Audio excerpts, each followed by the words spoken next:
everyone, I'm Quinn Moone. Welcome to a vlog. I'm going to try to hold myself accountable by vlogging my books that I'm reading.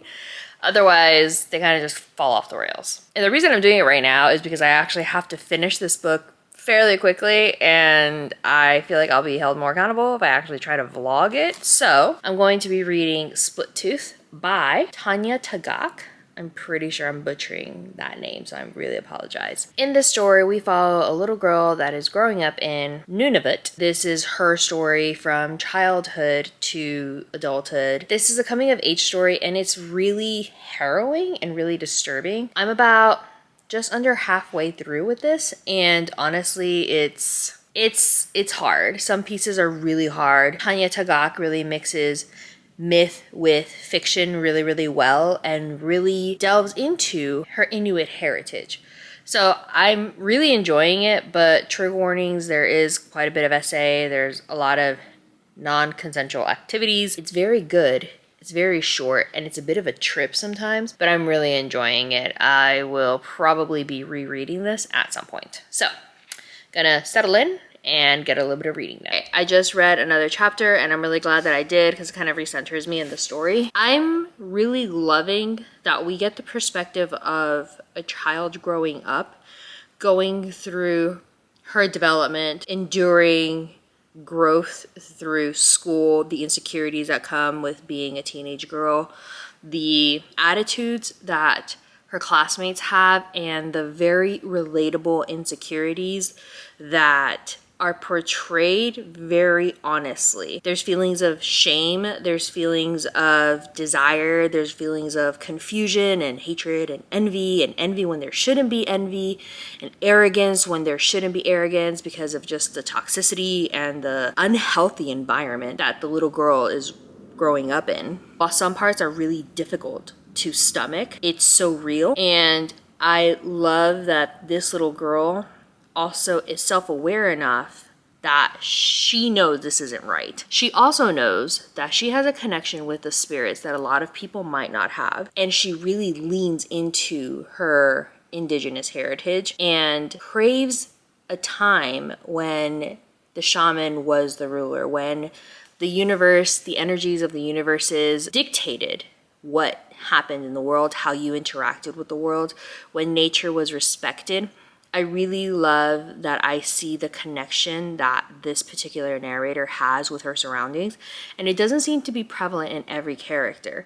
This is something specific to her, I think her cousin as well, and I love seeing the relationship that she is nurturing, that she is trying to maintain with the old ways. There's some questionable things that happen because of that connection. I'm wondering how I take it, but it's really good and I'm really enjoying it. So I'm glad I read a chapter, kind of like reset myself, and I am loving this book. So gonna keep reading. Update, I think I just read about 90-ish pages, so I'm almost done. I'll finish this off right before I get to book club. A lot has happened.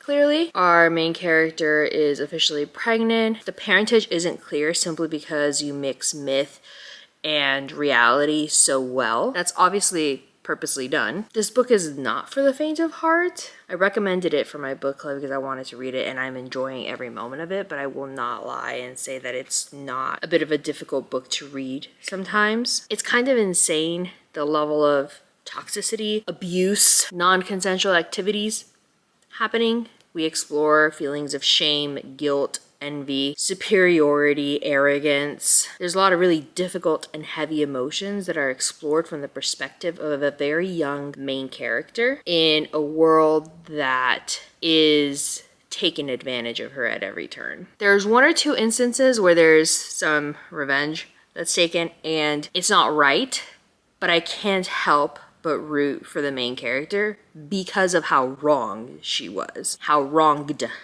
She was wronged. She was the victim. So I can't help but root for her, even though it's not right, even though it just kind of breeds more toxicity. The fluidity that we navigate real life with myth, with the spirits, with hallucinogenic drugs.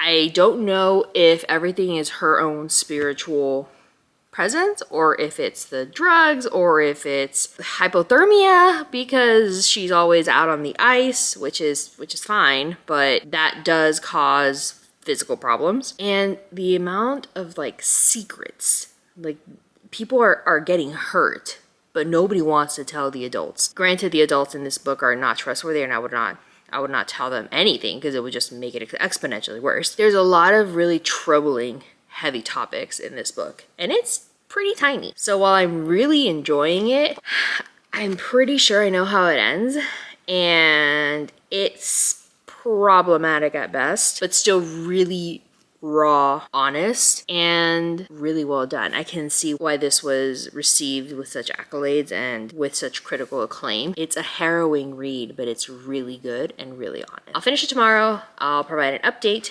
and then I'll talk about it. I'm not really sure how much I can talk about it because this is just a really heavy, complicated book, but I am very excited. I'm gonna go to bed because I'm a little old person, and I'll finish tomorrow. Reading vlog update. I did finish Split Tooth yesterday, a couple of hours before I was set to go to book club. I'm really glad that I waited to record this until after I went to book club and we had our discussion. The book ended in a way that I wasn't exactly predicting, which is good. While it's not exactly what I predicted, it's not what I predicted because of where we ended up. I thought we would end up in the actual opposite of where we did. I really enjoyed it. I did apologize to my book club.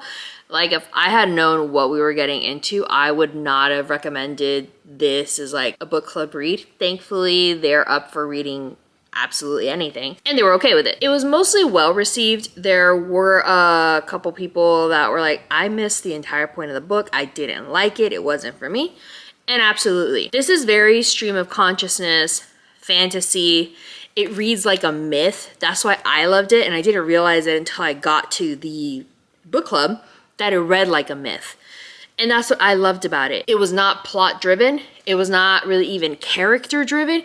We follow the narrator, who is this young girl in Nunavut in the 70s, but nobody really has a name. There's a lot of just events happening and they're kind of in a random order. But what we did like, and what we realized as we were each talking about our experience with the book, is that because of how the story is told, and we don't get the very granular nitty-gritty details, the experience of the reader fills in the blanks and all of the gaps.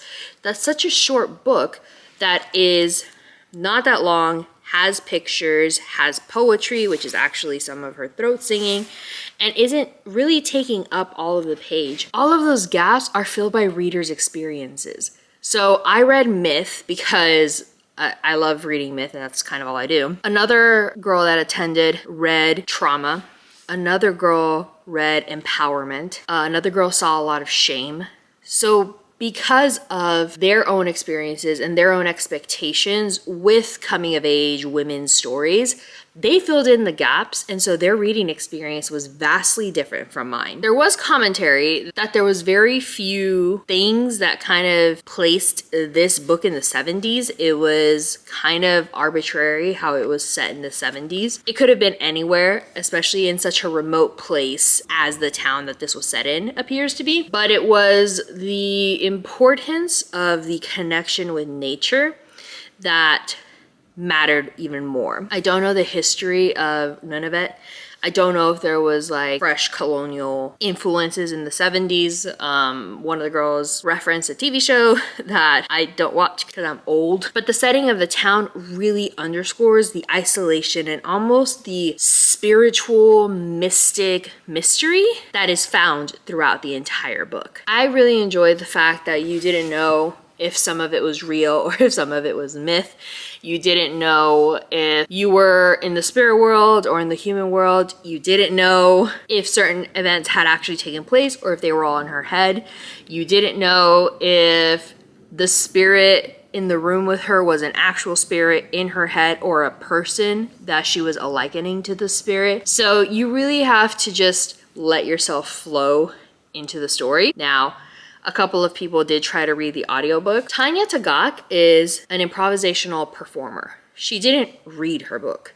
she performed it. And that's going to be something really important if you want to do the audiobook, because it's probably not what you would expect. And the poetry between each chapter, which are not marked by the way, are actually songs that she throat sings. She is a throat singer. I didn't even notice that the chapters weren't marked until someone called it out. But this is almost, so what someone said, multimedia. And I really, really enjoyed it. I enjoyed that it had different things in it, different elements. I enjoyed that it was as fluid and unconventional as the story it was telling. And while it's not a linear story, character, plot driven or anything like that, I feel like this is more of an experience that you need to immerse yourself in. Like if you pair it with an album that I think she said would be good paired with, I can't imagine the experience you would have. Yes, it's a little trippy. It's really well done, in my opinion, because I love myth just that much. I didn't annotate the book this time. I was reading it a little quickly. I am still tired because I continue to be old. And I'm actually gonna read it a second time and annotate the living hell out of it because I loved it, because I loved the mystic aspects of it. I have questions. I want answers that I probably will not find or get, right? I gotta do a little soul searching for that. I need to fill in the blanks, but I don't know what I'm gonna fill in the blanks with yet. I first have to ask the questions. So I'm gonna reread it, annotate it, and I will probably reference this book just because of how unique the experience is. So while I would not recommend this to my book club, knowing what I know now, I definitely would pick this up in a heartbeat. I'm glad that I did, and I'm rereading it. So I loved it. If she writes another book, I will more than likely pick it up. And I'm debating listening to some of her music while I read this, so I'll let you know how that goes. If you've read this book, tell me why you did not like it.